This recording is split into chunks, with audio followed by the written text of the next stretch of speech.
Halo semuanya, perkenalkan nama saya Deliata Fanael, NIM 1120210001. Di sini saya akan membahas tentang variabel penelitian dan definisi operasional. Selamat menyaksikan. Variabel penelitian, definisi variabel dan variabel penelitian. Variabel adalah suatu atribut atau sifat atau nilai dari orang, objek atau kegiatan yang mempunyai variasi tertentu yang ditetapkan oleh peneliti untuk dipelajari dan menarik kesimpulan. Variabel adalah atribut seseorang atau objek yang mempunyai variasi antara satu orang dengan yang lain atau satu objek dengan suatu objek yang lain. Hubungan antara variabel. Pada dasarnya, hubungan itu yang pertama, hubungan simetris. Hubungan simetris merupakan suatu hubungan antara dua variabel.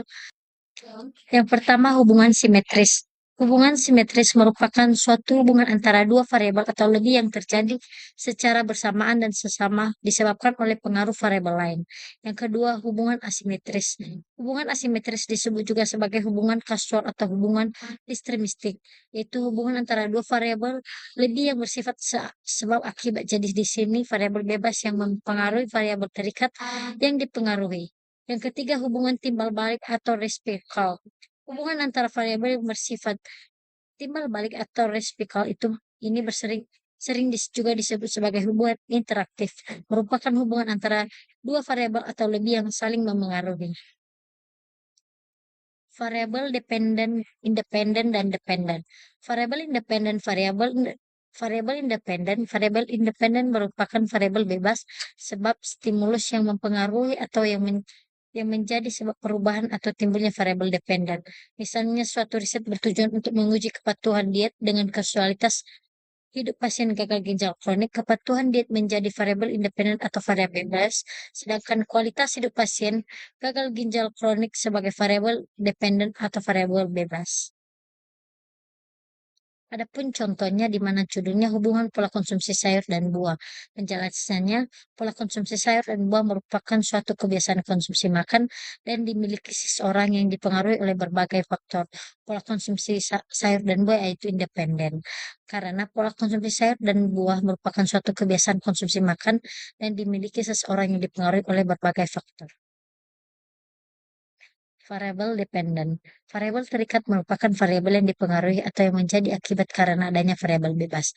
Variabel ini disebut variabel terikat karena variabel ini dipengaruhi oleh variabel independen atau bebas. Contohnya, suatu riset bertujuan untuk menguji tingkat stres dengan kejadian dispepsia.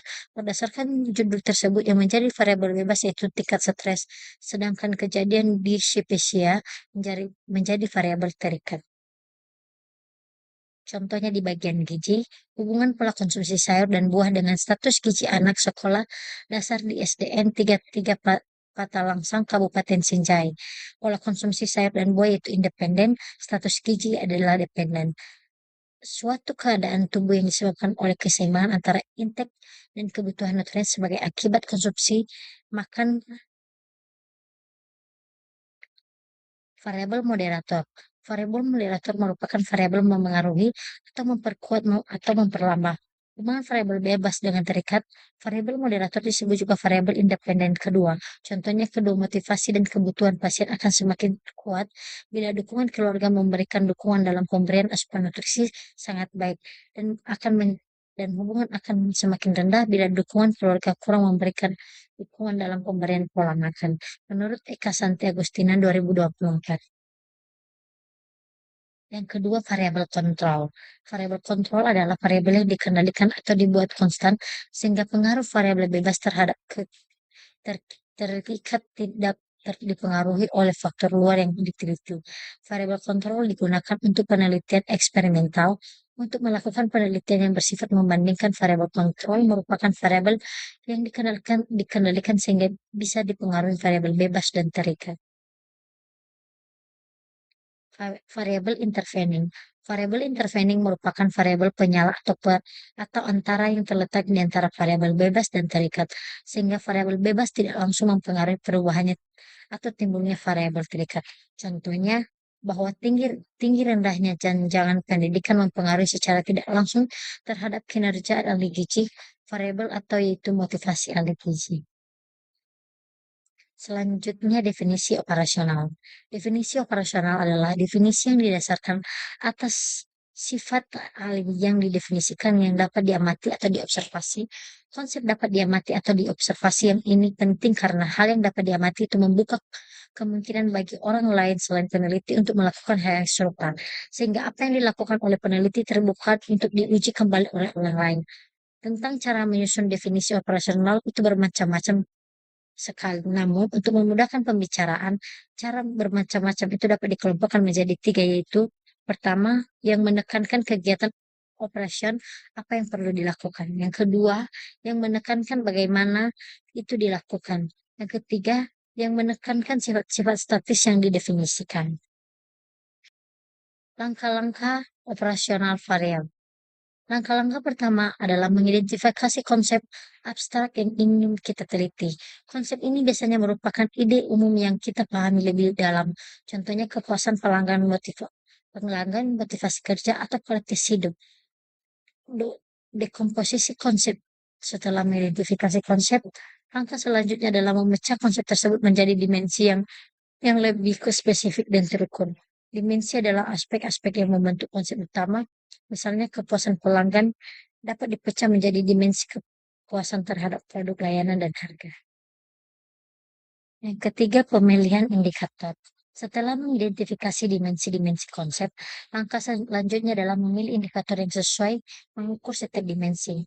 Indikator adalah variabel yang dapat diamati dan diukur yang mencerminkan, misalnya indikator untuk dimensi kepuasan terhadap produk bisa berupa kesesuaian produk dengan harapan, ketahanan produk atau daya tahan produk. Yang keempat, penentuan skala pengukuran. Langkah terakhir adalah penentuan skala pengukuran yang sesuai untuk setiap indikator. Skala pengukuran penentuan jenis data yang akan dihasilkan oleh indikator tersebut. Ada 4 jenis skala pengukuran, yaitu nominal, ordinal, interval, dan rasio.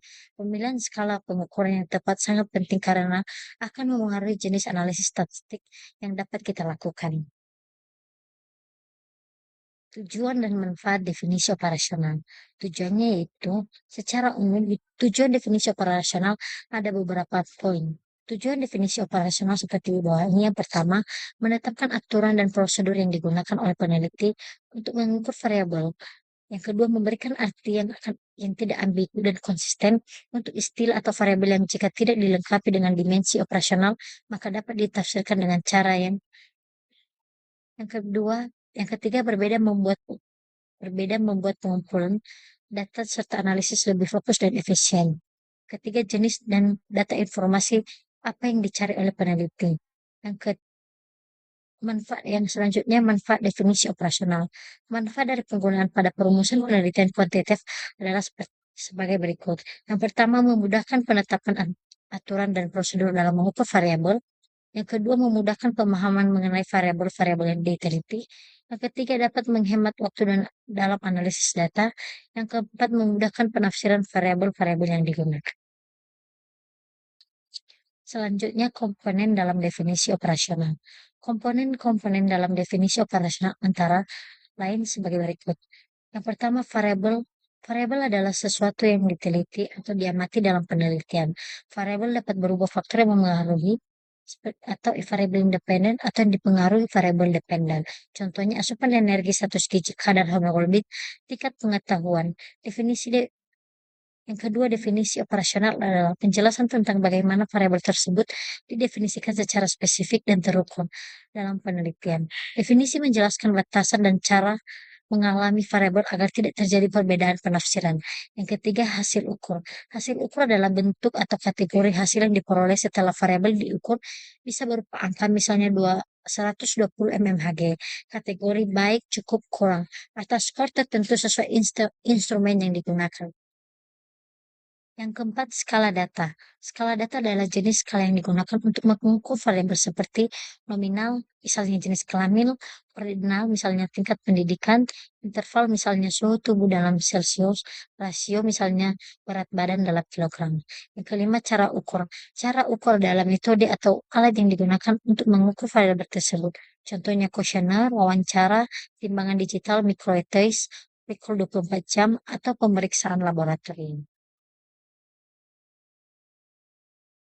Contoh pembuatan definisi operasional variabel. Dalam bentuk tabel, suatu penelitian dengan judul faktor-faktor yang mempengaruhi terjadinya hipertensi pada ibu hamil.